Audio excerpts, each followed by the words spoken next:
मेरा सवाल ये है कि बाप का इंतकाल अगर दादा के इंतकाल से पहले हो जाता है तो क्या उसमें विरासत में हक़ होगा उसके पोता पोती का? अगर नहीं होगा तो ऐसा क्यों है?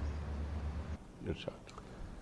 अनीक अहमद साहब, इस सिलसिले में इल्म मीरास का एक उसूल है जिसको उसूल हजब कहते हैं कि कोई दूसरे के लिए विरासत पाने में रुकावट बन जाता है।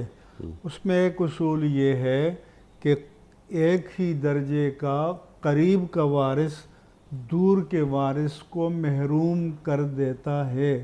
ठीक। मसलन एक शख्स का इंतकाल हुआ, उसका बाप भी ज़िंदा है, दादा भी ज़िंदा है, तो चूँकि बाप दादा की मनस्बत करीब है तो बाप को विरासत में छठा हिस्सा मिल जाएगा और दादा महरूम रहेगा। लेकिन अगर किसी के बाप का उसकी ज़िंदगी में इंतकाल हो गया और जब उसका इंतकाल हुआ तो उसका दादा ज़िंदा था, तो जो हिस्सा बाप के ज़िंदा होने की सूरत में बाप को मिलना था अब वो उसके दादा को मिल जाएगा, क्योंकि वो जो रुकावट थी वो न रही।